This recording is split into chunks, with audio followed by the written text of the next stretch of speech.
Basketball is back, and BetOnline remains the number one source for all your sports betting needs this season. You'll always find the latest odds, team matchup info, player news, and game trends at BetOnline. And as your continued source for all sports wagering information, BetOnline features live betting, free contests, and giveaways all season long. Always the fastest and easiest way to bet all your favorite sports and events, whether that's NFL, NBA, NHL, MMA, tennis, boxing, or even golf. Head to betonline.ag to join and receive your 50% welcome bonus with your first deposit.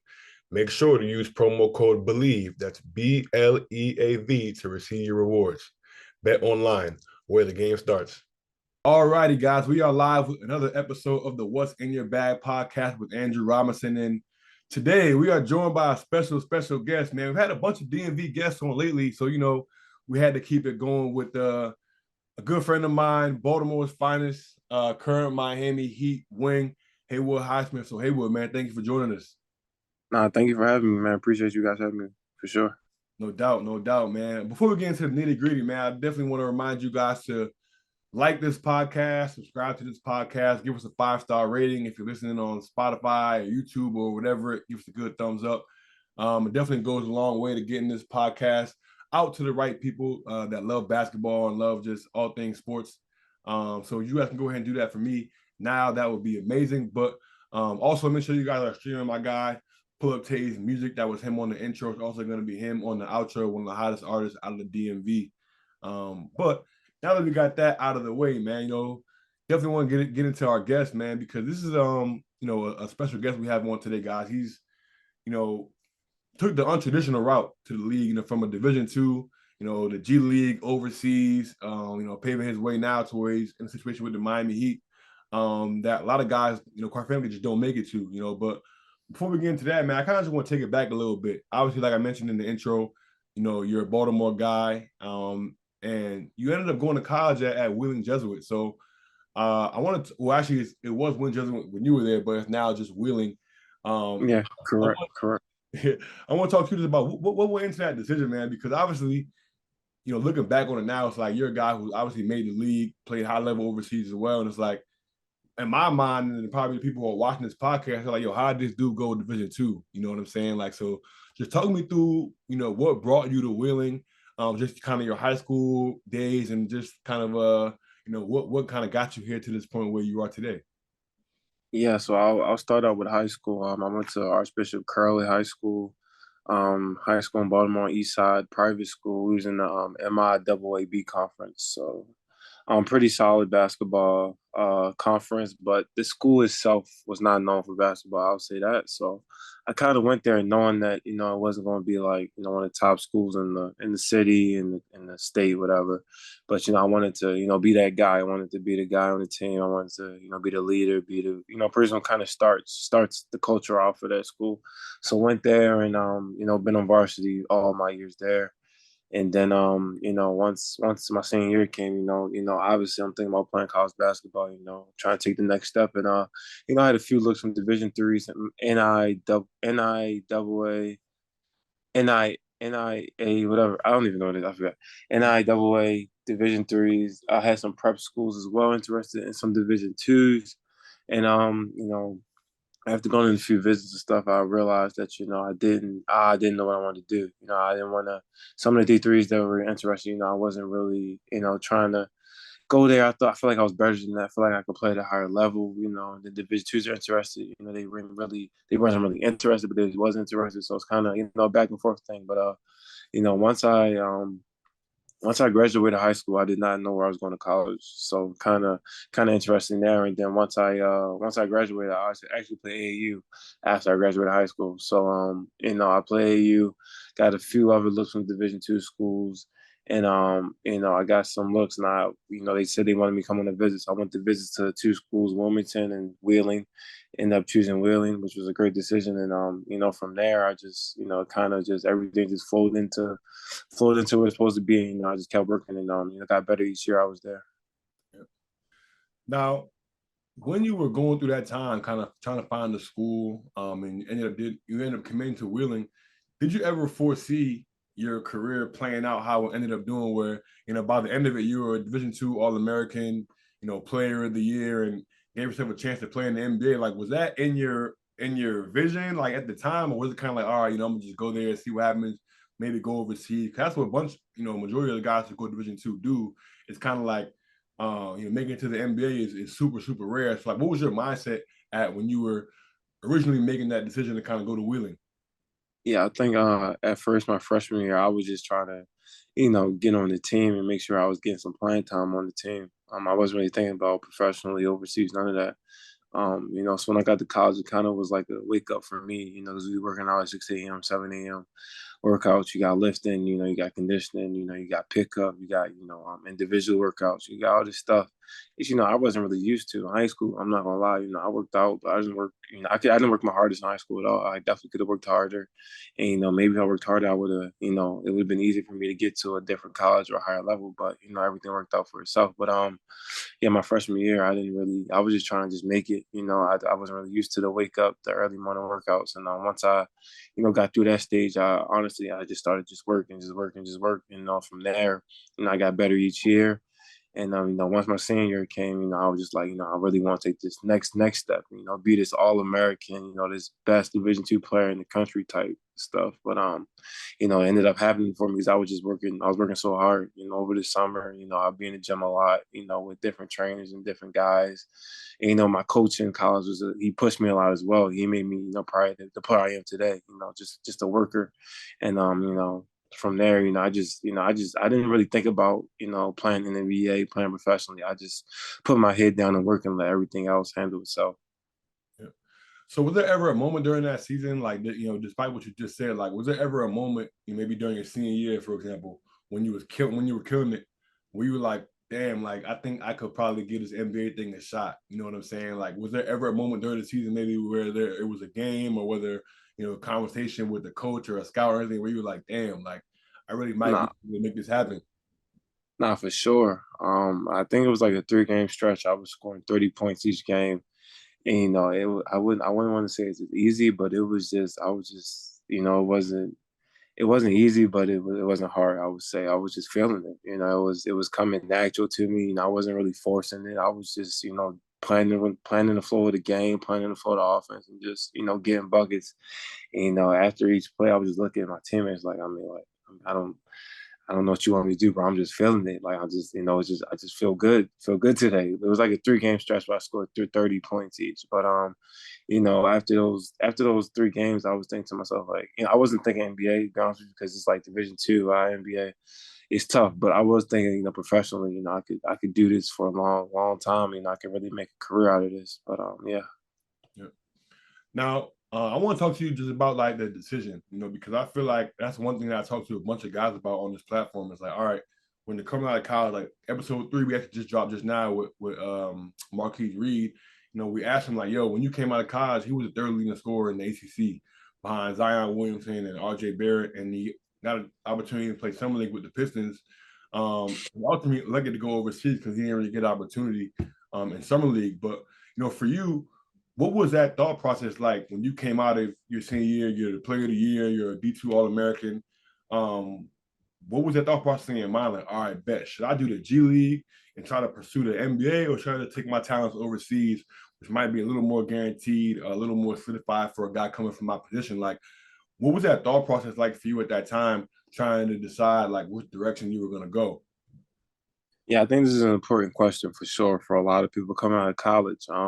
You can take different routes, like you said, overseas, G League. I think um, that decision really plays a factor into how your career goes from there. To be honest with you, Yeah.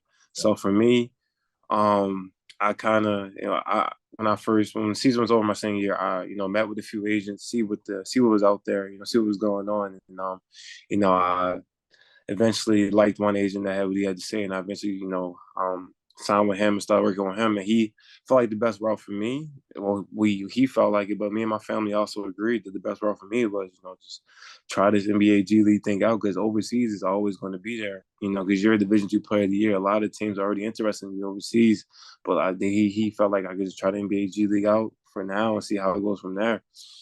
So it was kind of tough for me, honestly. Being Division II, I didn't get a lot of NBA workouts coming out of college. So I didn't have a lot of NBA interest. Even though I was a Division II player of the year, you would think I would have a couple teams, something like that, but didn't really have a lot. So honestly, I got connected with the Pistons through some people I knew, and they saw me play against West Virginia my senior year, which was Division I school. So it was kind of like a good game for me to show you what I can do against higher competition type stuff. So I played good then, and I kind of connected with Elton Brand, and then from there I got invited to the Sixers Summer League training camp, not the official team, before they went to Vegas for Summer League. And from there, I did my thing. I was showing out. I did better than they thought I would do. And from there, they gave me a shot on the G League team after that. And from there, I just, guess we'll tell the story, as you ask more questions. But from there, I just grinded out in the G and, from there stuff. Yeah. So the last question I'll ask, man, before we get into that, G League stuff and just, rounding it out through the professional career, there aren't too many guys, that did win that Division II Player of the Year. Charles Oakley is one of the names on that list, who obviously is NBA Hall of Famer. Looking back on your college career and being able to win that award, like, what does that mean to you? You know what I'm saying? To be able to have your name on that list with the guys that have won that award in the past, and just to kind of have your name up in that same conversation. Nah, I didn't even know Charles Oakley won that award, so that's a interesting fact, and that's nice to be mentioned in the same breath as a guy like Charles Oakley, But I mean, Division II Player of the Year is probably one of the best awards I ever got, because honestly, it was unexpected. I was having a great season, but that doesn't mean I was guaranteed that you're going to get Player of the Year, All-American, stuff like that. But honestly, when it was announced, I was just so blessed and so humble, and I just my thought process was, wow, like I thank God for this, because I worked I worked my butt off for this, and just to see, that come, see the rewards come with the work, it's a great feeling. So, I love when I think about that award, it just brings back a lot of great memories. It just shows that hard work pays off. Yep. Yep. Like, kind of transitioning into your pro career that first year, correct me if I'm wrong, but your first year you weren't on an exhibit or anything like that. You were just on a standard G League deal, right? Yeah, standard G League deal. Yeah. Yeah, yeah. So for most people who kind of maybe listening to this, like, uh, it's hard, man. Like, if you're in the G League nowadays, especially with the politics of how everything goes, man, if you're not on a two-way or exhibit, I mean, it's tough to be able to get minutes in the G League because you got NBA assignment guys that are coming down, and Yeah. obviously these two-way exhibit guys are going to take priority. So for you to be able to that first year, get into the G League, carve out an actual role where you were playing, like, talk to me about that process, how you were able to just make that happen, just staying ready for any opportunity that came your way, and then actually being able to carve out a legitimate role, not being an Exhibit 10 guy or a two-way guy, or obviously an NBA assignment guy that first year, and coming from a D2. No, that's a great point. In the G League, a lot of things are moving, a lot of things are happening. You could have two assignee players at one game, two ways, and exhibit 10 guys in front of you. You might not see the floor. That's a great point. Then the next game, they might be all gone, and you get a lot of time. So it's a lot of things going on in the G League. I'm not gonna lie, but my G League experience, my first year, I was just trying to just figure out how to become a pro, figure out how to, just make sure I was doing the right things for me to be successful as a pro. So I was with the Delaware Bluecoats, and honestly, we had I had some great teammates and some great staff members who really, helped me out as far as just becoming a better pro and just working my butt off and learning the process. And I feel like the Sixers and the Bluecoats, which is the Sixers and Bluecoats are the, affiliated with G League, but they do a great job of connecting, both, and making sure they use both in a way that you feel like it's not just the Bluecoats by itself or the Sixers by itself. But we had two-way players on my team. We had assignment players, and we had exhibit 10 guys, like you said. But for me, I just let control what I can control and just work my butt off and try to prove to the coaches that I deserve minutes, I deserve to start, and I deserve this and that. But to be honest with you, an injury kind of did. I wasn't in rotation, but an injury came up, and it forced me to start.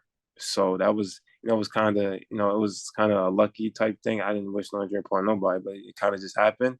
And I feel like everything sometimes happens for a reason. And I stepped into that role. I never gave it up. I stepped into that role, played my butt off. They let me start for a lot rest of the season. And, eventually from there, just kept getting better and better. And I was just, getting, proving to a lot of people that, that I was in the G League for a reason. I was developing, getting better. And eventually I got the two-way for the Sixers, and then from there, I'll ask more questions. But yeah, I mean, I'll tell the story later about that. Yeah, yeah. Nah, man. So let's get right into it, man. Obviously, like I said, you signed a 2-way with the Sixers, and then obviously you get the call, man, versus the Wizards. Hometown team. Obviously, being from Maryland and getting to suit up against the Wizards, man. When you get that 2-way, let's talk about what that moment was like for you. Number one, being able to just get that call, man, and actually suit up and take the floor in the NBA game. But then not only that, but you were able to score your first NBA points in that game as well, man. Just walk me through that whole moment, just getting called up, scoring your first NBA bucket, and then also that being at home, against the Wizards or the hometown team, I should say. Just talk me through that whole moment, that whole experience. Yeah, so that day, I always say it's probably one of the greatest days of my life. It's up there for sure. But we had a G League game earlier in the morning, and I played in that. And the plan was always for me to sign, the two-way at the Sixers training facility after the game and stuff like that. So my family came up. And, I didn't know I was going to get caught up for the game later against the Wizards, so that was kind of a surprise. But played the G League game. We won that game, and then went to the Sixers training facility with my family, signed the paperwork, my agents there, taking pictures is a great time, and I'm just so happy and blessed at the moment, and after that, they kind of told me, I might get caught up for the game later against the Wizards. So that was pretty exciting for me. Obviously it was some nerves for me. It's like, oh wow, like it's my first NBA type experience, first game. I'm gonna make sure I'm prepared and stuff like that. You never know what happens. I call my mom wasn't there at first, so she came up to the game later, which was, a good moment for us. Because she raised me since I was a child. I always been a mama's boy. Both of my parents, did a great job with me. So they came up. She came up later for the game. So like you said, it's against the Wizards. And so I get to the stadium for the game later. And just walking in, it's kind of like, this is amazing. It's almost like a dream, kind of. But getting to the locker room, my jersey's there, Highsmith. My number 7.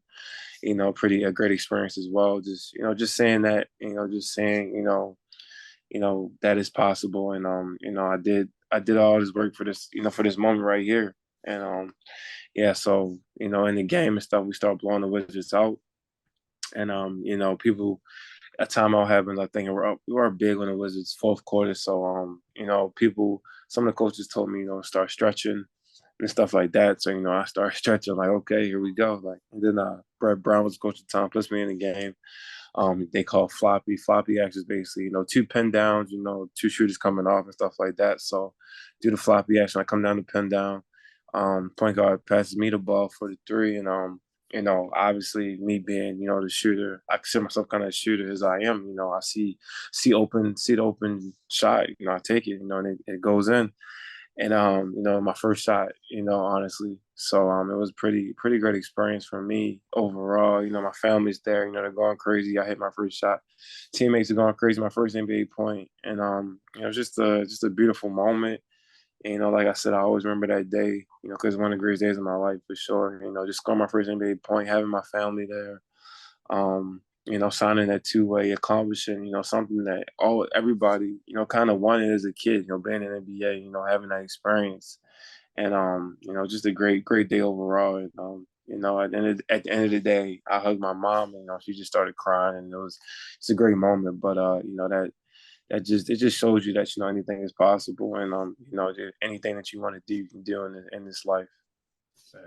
What were the nerves like, man, when you at the scores table? You at the scores table by the check, and you looking like, what was going through your mind at that moment?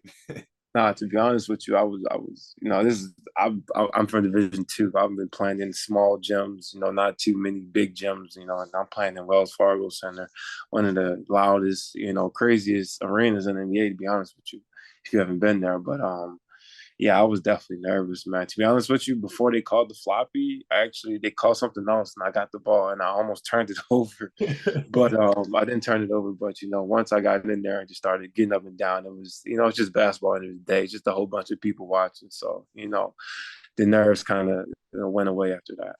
Yeah. And did you get any crazy congrats from Embiid or Ben Simmons or any other guys around that time when Everybody was happy. Everybody was happy for me. Everybody congratulated me. I just met them guys. Well, I knew some of them from when I used to go up to the Sixer training facility and work out with them before. But yeah, everybody was so happy for me. It was just great just seeing your teammates show love and stuff like that. Yep, yep.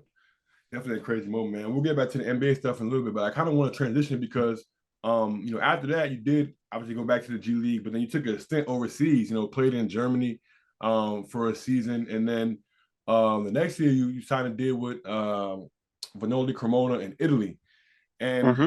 at this time, obviously Cremona that's a super high level club in Italy, man, and you had an NBA out in your deal, but you know, for me, obviously being an overseas guy myself, I want to talk to you about this and just kind of shed some light on this for the audience because I feel like for those people who don't know kind of how it works, you took a major gamble because No, I did. you left Vanoli and you signed the Exhibit 10 deal, which obviously is not two-way, it's not guaranteed. You signed an Exhibit 10 deal with the Sixers this time, and obviously that decision ended up turning into being in the G League, but more than anything, just being available for when all those hardship deals were going out, which led to you ended up, signing with the Heat, which obviously where you still are today. So it's crazy when you look back on it, that crazy gamble that you took by leaving, a guaranteed opportunity in a great league, a great team in Italy for Exhibit 10, what that ended up leading to. But I want to ask you, man, just like what went into number one, your decision to leave Italy to take that Exhibit 10 deal. I guess I'll ask that one first, and then I'll ask the follow up after. Nah, it was a lot of factors for me. To be honest with you, Cremona was that they gave me a great offer. Great offer. First league in Italy, so great competition as well. So actually I knew a teammate. I played with the teammate who was on that team last year, so it was kind of like okay, like I feel kind of comfortable playing there. And but I did honestly, a couple of factors that played into it. I did just have a child in Miami, Florida. So I did want to be close to her, but it was kind of tough trying to get on the G League team at the time. So I took the overseas route, and so I did have NBA out, like you said, which was it was cool because I could I get out of it in case an NBA team did want me on like Exhibit 10 or two way or something like that.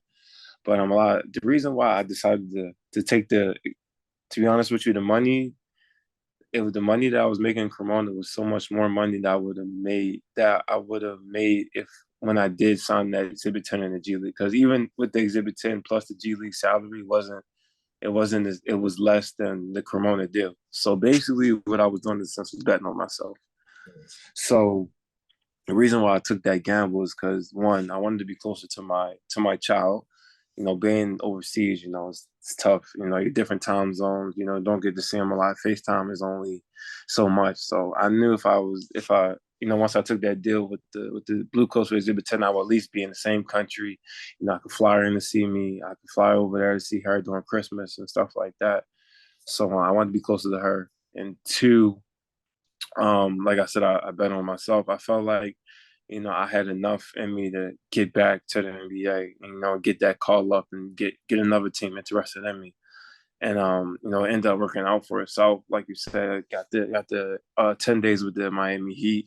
You know, Obviously COVID did play a factor in kind of that because everybody was getting called up, but everything happens for a reason. So, I stuck with the Heat, So you can say what you want to say, but at the end of the day, it happened. But it was a big gamble. And all I can say is, I bet on myself, and end of the day, I will always choose family, my daughter over any type of money. Being closer to her, is it's better than any type of money in the world, to be honest with That's real spill right there. That's real spill right there. And the second part of that question was like when you look back on it now, obviously seeing, because you just signed a multi-year deal with the Heat off, after you signed the 2 10 days.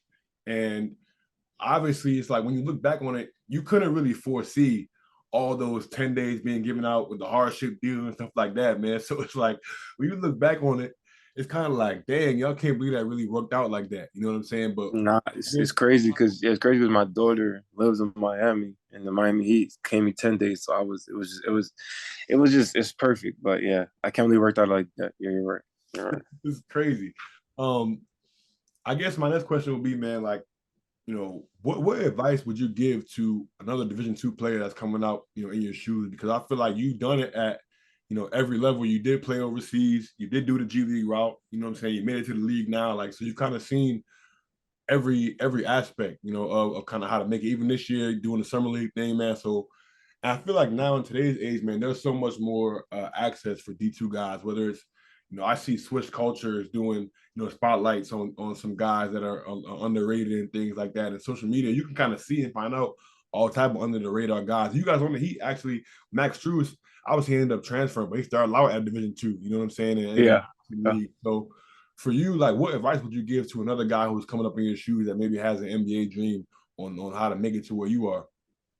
Before I answer this, I do want to say also before I get whatever, but my not just my daughter as well, but my girlfriend as well, being closer to her in Miami and stuff like that. Not just my daughter. Before I answer that question, but the advice I do want to give for anybody that's trying to come up, trying to make it. At the end of the day, you got to put the work in. Nothing's going to be given to you. So nothing's just going to happen. The next day or the next day. It's going to take good. It's going to take you. It's going to take you to stack good days after good days after good days, and just keep working. And don't try to look to the future. Worry about the present, and can control what you can control. Sometimes you can do everything it takes to get to where you want to be. Sometimes politics happen or something like that, but don't let that derail you. Don't let that stop you from chasing what you want. I get DMs all the time from guys saying I'm inspiration to them. They're trying to make it from where I came from and stuff like that. And I always tell them, like, don't always don't compare me and your story. Just create your own journey. If you really want it, you're going to get there somehow, some way. It might take a little bit more time, but just stay patient. I feel like people try to look at my route, think it's going to happen like that. But sometimes you got to go overseas for a couple of years, or maybe you got to go to G League for a couple of years, and maybe you just got to just grind. So I feel like just don't just keep pushing, keep grinding, and the work always comes first, for sure. Sure. Now, speaking on the Miami Heat, you guys, we just mentioned Max Strus, obviously who started his career off at D2. Duncan Robinson started his career off at a D3. You guys have been known for signing guys who are undrafted or, obviously guys like yourself coming from a Division II or a low major schools or whatever the case may be. You guys have kind of made that famous. Like, talk about just after you've kind of been in the organization, why do you think that's been able to work for Miami? Bringing in guys who are kind of unheralded and still been able to have the success that they've been able to have over the last couple of years. Yeah, I mean, this organization is known for finding diamonds in the rough, finding these underrated guys, finding these undrafted guys, like you said. But I think the big thing for them is they do a great job of just developing players, player development. It's a big thing. Homegrown talent. And it's nothing like it. We do a lot of different things here just to make sure everybody is getting better every day. I just got done a workout. We're still preaching the same things, building the same good habits, just to make sure, everybody's ready to go in case your number's called. But they're all about culture, they're all about winning. And just like I said, player development is very big here. And I'm glad to be here because I'm all about getting better each and every day. I feel like you can never, stop getting better. You can never stop learning. And I just want to just keep growing and keep improving. For sure. Now, you mentioned it a little bit, man. You mentioned the word culture. And I listened to the Old Man and Three with JJ Redick. I listened to a bunch of NBA podcasts and Draymond Green podcasts. And obviously those guys never played for the Miami Heat, but they always talk about Heat culture. And that's a big word around the NBA as far as this Pat Riley and the way you guys do things down there. So can you just describe what Heat culture is? I mean, you heard a bunch about the body fat and all, you got all these rules that you guys have and all this crazy stuff that y'all got going on down there. But what is Heat culture? For the people who might not know, or how could you best describe it? For the viewers and what Heat culture actually is. No, I get this question a lot. And I'm gonna say Heat culture is just all about just being a grinder, just being a worker, and just not making no excuses, getting the job done no matter what, and just finding a way to win. Obviously, this organization has a history of winning championships after championships, and they've been that they last year, we was close there, and in the bubble they was close, but I think the culture all begins with the top with Pat Riley, like you said, and it goes all the way down to like anybody in the organization, but I'll say a couple words just to describe it, just a grinder, a hard worker, and not making no excuses, and just getting the job done, like I said. Now, do you guys in within the team use the word heat culture, or is that only like an outside thing that people use? Like, do you guys ever Sure. speak on it within the organization? No, for sure. Sometimes when we break down in the huddle, we say culture on three, 1, 2, 3 culture. So, we use it as well. It's not just, outsiders. All right, word. I was wondering about that. Now you mentioned last season. Obviously, you came through after the 2 10 days and ended up signing on with them last season. But you guys had the best record in the Eastern Conference, number one seed. You guys ended up making all the Eastern Conference Finals and to Game 7. Against Boston. Just talk me through that season. What that season was like last season. Obviously you guys were one game, one shot. Really away from being in the finals. But just talk to me about last season, and I guess what went into it, what it meant for you to kind of be a part of that journey, and just seeing it, and being a part of that team that obviously had a chance to literally compete and win a NBA championship last year. To be honest with you, for me, when I was looking at before I got signed and I was in the G League and I was looking at the NBA in the East, I didn't have the Heat at the top of the East, in my opinion, to be honest with you. But they got there and they got the number one seed, and then once I got the 10 days and once I was in the organization seeing what's going on, like these guys are about business. They try and win, because every little detail, I feel like in the huddle they was talking about, and if you never see like a Heat timeout, you always see Kyle with the iPad looking at plays, trying to correct simple things to correct this and that. Like, I'm just looking at them like, this is crazy. Like, I mean, but they care, every detail matters, and I understand and I understood why they was the number one seed in the East. They're built on defense. Obviously they're going to score and make shots like that, but they're built on defense. But for me, just seeing the process of how this team came together, got the number one seed, made it to the Eastern Conference Finals, Game 7. I feel like it starts with the leadership. Everybody thinks that Udonis is on the team because why is he on the team? But like he's the leader. He drives the ship. Every locker room, every time out, he's in there talking, encouraging guys, telling guys this and that, telling guys, this and that on the bench. He talks to me, and tells me this and that. Like, it's little things that can help at the end of the day because he has a lot of knowledge. He's been in this league for 20 years. He's seen everything, so it's like stuff like that, that just separates the Heat from other teams. But, like you said, I mean, coming to this team, just seeing how, they're just, how it's built, and, it's, how everything goes, it's great, and they have one of the best coaches in the NBA as well, Eric Spoelstra. So, it's crazy, but just I'm glad to be a part of this team, and be part of the organization, because they just built on winning, and they're chasing championships. Yeah. Now for you, man, obviously, you mentioned obviously you would describe yourself as a shooter. You're a wing, and you're getting a chance to learn from one of the best wings in the NBA, in Jimmy Butler. And I think from the outside looking in, Jimmy's kind of a hard person to kind of understand because he's super intense, obviously on the court, and you might see the antics that he has off of the court. But what has it been like for you just playing with him, sharing the locker room with him, learning from him over the last year, and just obviously this season as well? Yeah, I mean, I've honestly known Jimmy since Philly. When I got to Philly, he was there. So, I've been with Jimmy for a minute now. But he's definitely misunderstood. He's all about winning, and he's just all about doing whatever it takes to win. That's why he fits the culture very well. To be honest with you, like when you think about the Heat, you think about Jimmy Butler. I mean, he's he went from a last pick in the draft to a superstar type player. So it's crazy, but yeah, I mean, Jimmy. Jimmy's mentality, Jimmy's IQ, like all those things is why he's so good. He's a two-way player. And just yesterday he had 6 steals. I was just watching them, like, it looked like pick sixes, to be honest, because he was just reading them and just going all the way dunking the ball. But yeah, he's one of the real guys in this NBA. He's going to tell you, he's going to tell you what you don't want to hear. He's going to tell you he's going to tell you the truth. But just a hard nosed guy and just a winner and just a hard worker. And he's also a funny guy as well. I'll give him that.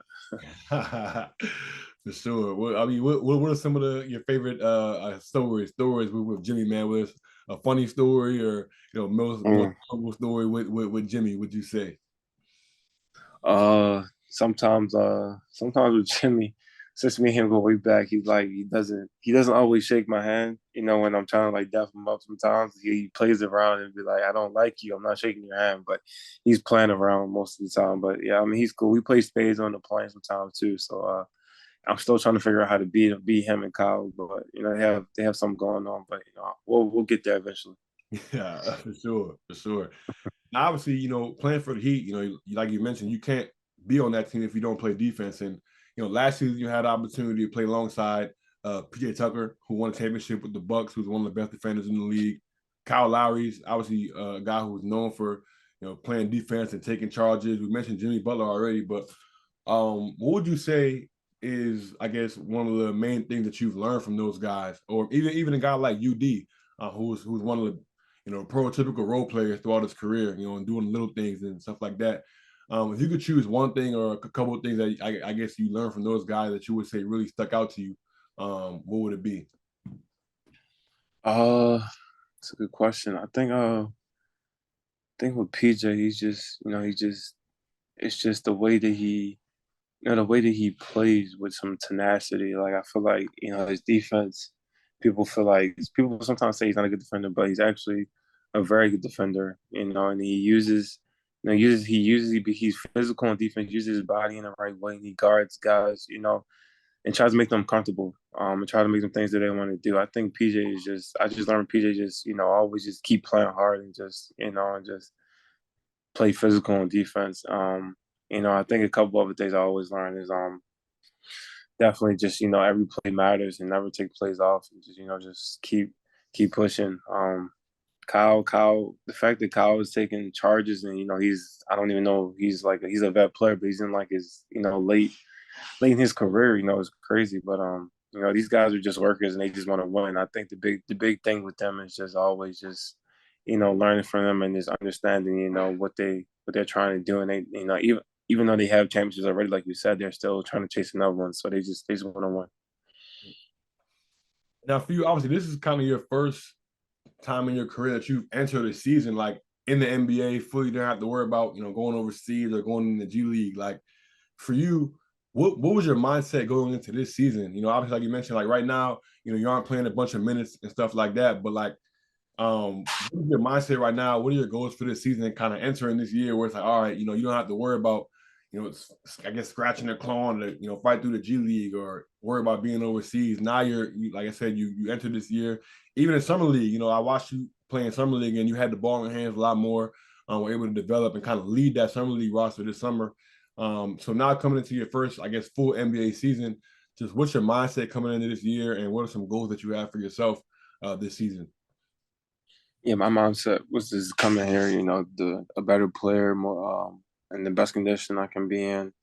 Obviously lifting weights, having my shot right, just being an overall better player. And definitely, my goals was, get into rotation, and continue just to get better and continue just to, prove to the coaches that, they can put me on the floor and I'm do whatever it takes to play defense, and do whatever it takes on the offense and, just do my job. So, for me, it's all about a grind and it's a process. I just got to keep going, just keep working. And at the end of the day, it's going to happen for me. I put in too much work for it not to happen to me for sure.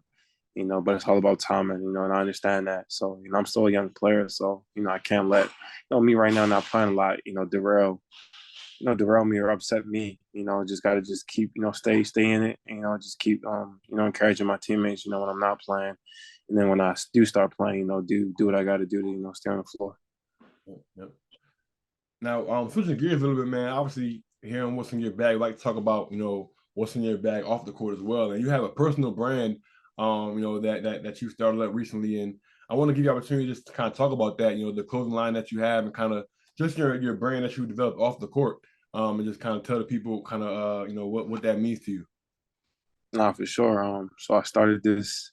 I always been in the clothing, always been in the different motivational things like that. But it's kind of it's a clothing brand. It's just stuff to just get the word out there to people and motivate people and help people do different things, stuff like that. Just make a difference, kind of. It's honestly right now that the season started up, I haven't had a lot of time to just get it going with some new stuff and stuff like that. But I did start it. I think it was last summer. And all the thing about it, it's called 878, but the backstory basically is for right now, just betting on yourself and just keep pushing, keep working. It's something small right now, just to get the word out there to people. But right now, it's in a standstill right now because I'm in season, kind of busy. But it's going to pick up eventually. But yeah, just betting on yourself. And like you said earlier in the like we said earlier in the podcast, that decision that I made, betting on myself, it kind of came from that decision. It worked out. But I always live by that, throughout my life. I always had confidence in myself in any situation that, I know myself that I would prevail and come out on top at the end of the day. But yeah, something small right now for me, but it's going to continue to grow for sure. And where do you want to take that like in the next couple of years? If you had like a vision for the company or for the brand, like where would you want to see that in the next couple of years? Yeah, I feel like I want to definitely get it bigger, with a wide range of different things, clothing, I can also start a podcast about something like that, or I can start a YouTube channel, and different things like that. Got big visions for that, but you know, right now I'm focused on the court more than that for sure, to be honest with you. But yeah, definitely got big visions for that. For sure, for sure. Now, one of the segments that we have here on What's in Your Bag is called Match or Mismatch, and it's a little fashion segment that we have. Obviously, for match, kind of talk about some of your favorite fashion trends, and then mismatch some of the things that you wish you would see go. And obviously, you down there in South Beach, you know what I'm saying? So you got it's a bunch of steppers down there walking down Ocean Drive and Big Bay, you know what I'm saying? But the first question, I would ask, for match and mismatch is who would you say is your flyest teammate? Who would you say is your flyest teammate down there with the Heat? My flyest teammate. I give it to Tyler for sure. Okay, okay, okay. And when it comes to, I guess, a fashion trend that you say right now, what would you say is your favorite fashion trend that's in right now that you think, all right, like I can get with that? Not right now for me. I've been on the cozy vibes, sweatsuits and the baseball type shorts. I don't know if you've seen. I'm wearing them right now, honestly, but it's like shorts. They got like a baseball team on it with another little logo on the side. But yeah, I've been on the cozy vibes. I haven't been feeling the jeans at all. To be honest with you, just want to be cozy. It's not too cold down in Miami. It's a nice, good temperature, but still like the sweatsuits and definitely the shorts. With some dunks or maybe some Crocs. I just been chilling on the chill vibes for sure. All right, all right. So maybe we're gonna put you on the spot here. You know what I'm saying? For the mismatch segment of this, man, what is when you look at league fits or when you see guys in the tunnel, you know what I'm saying, throwing their little fits on, what is something that you see and you be like, nah, that ain't it? Or like, I wish dudes would stop doing this. Like, what's something Uh, that you just like, I can't get with it. uh, I think like the long sleeve like sweaters or like when the sleeves are like longer than the person's arms and their arms like something like that. I just can't get with it. I the, don't the know. the the Kuzma sweater, the Kuzma Yeah, pink. yeah, I can't get with it. No disrespect. Okay, okay.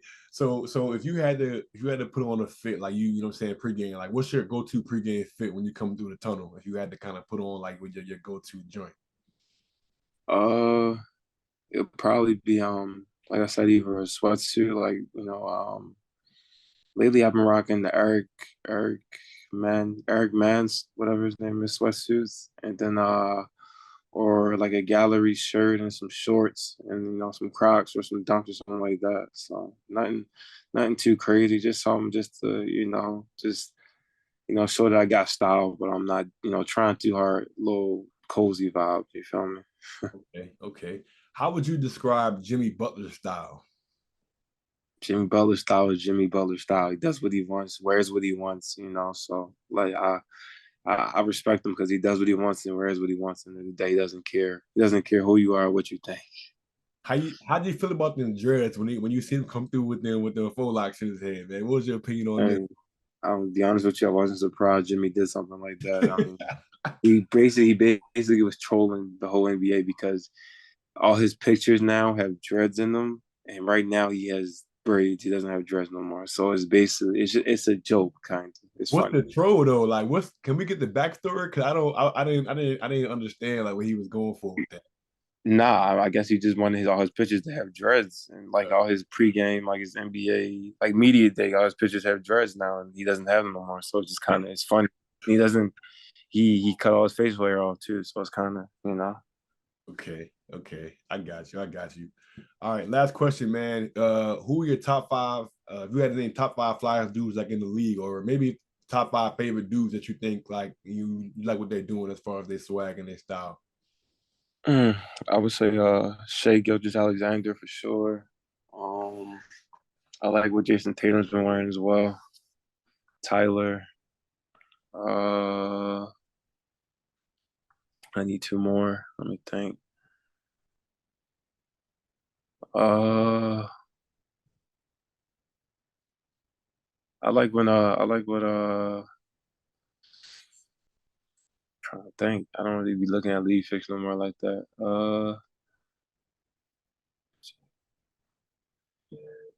Okay, so we got um Shea, Tyler, Jason Tatum. Then we got I like what D Book's been wearing. And then one more.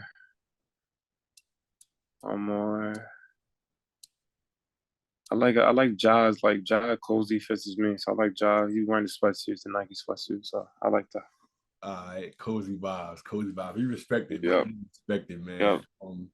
Last question, man, is we take this segment from all the smoke, man. We always ask our guests, who is one guy that you would want to see on the What's in Your Bag podcast, and whoever you say, you got to help us get them on the show. Whether it be and it got to be a basketball player. It could be a basketball player, obviously, but it could be a photographer, NBA stylist, or somebody who's around the game of basketball that's doing dope work that you think needs to be spotlighted.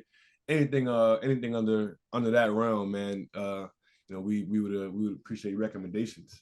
It's a good question. I want to see Trevor and Queen on here. How about that? Yo, and it's crazy you said that because, bro, he's a DMV guy, and I've never met him. Like I've never met Yeah. a bunch Well, of I mean, I can connect you guys if you wanted me to. I mean, yeah. I have his Instagram. We played on the same Brunson team. All right, that's a bet for sure. So yeah, after the podcast, man, we're gonna connect and let's see if we can bridge that gap. Kyle definitely like to talk to him. He's a similar story to you. You know what I'm saying? Got a lot of the mud type of Yeah, not for sure. His story's crazy too. Yeah. show for sure, man. But nah, man, I appreciate you for coming on, man. This has been dope conversation. You know what I'm saying? I always, before we leave the episode, man, I always like to give dudes their flowers. You know what I'm saying? And for you to be a guy coming from where you came from a D2, from our area, you know what I'm saying? That's one of the main reasons why I started this platform, man, was to highlight guys like yourself and give you a chance to kind of tell your story, man, just motivate people. That at the end of the day, no matter what your circumstances are, no matter where you came from, no matter what odds stacked against you, man, you can make it. You know what I'm saying? So definitely want to give you a shout out, man, for doing that, and providing just a person that somebody can look to. And like you said, not that anybody else's story is going to be like yours, but at the end of the day, when everybody wakes up in the morning and they see somebody in a space, it gives them hope, that they can make it there too, man. So keep doing what you're doing, bro. We're definitely proud of you back home. And definitely going to be tuning in to y'all this year, man, with the Heat. And hopefully I can go ahead and get that ring. You know what I'm saying? That's what we hoping, man. Bring it back No, home, you know what I'm saying, to the DMV. for sure. Appreciate you. Appreciate you having me. Appreciate you, doing this and sharing this to the people and letting people hear my story. But yeah, appreciate it. No doubt, folks. This has been another episode of the What's in Your Bag podcast with Andrew Robinson, presented by Bet Online. Make sure you guys are liking this podcast, subscribing to this podcast, and giving us a 5-star rating. It goes a long way. This is going to be Pub Tay on the outro, guys, and we'll see you next time. Peace. This has been another episode of the What's in Your Bag podcast, presented by Bet Online.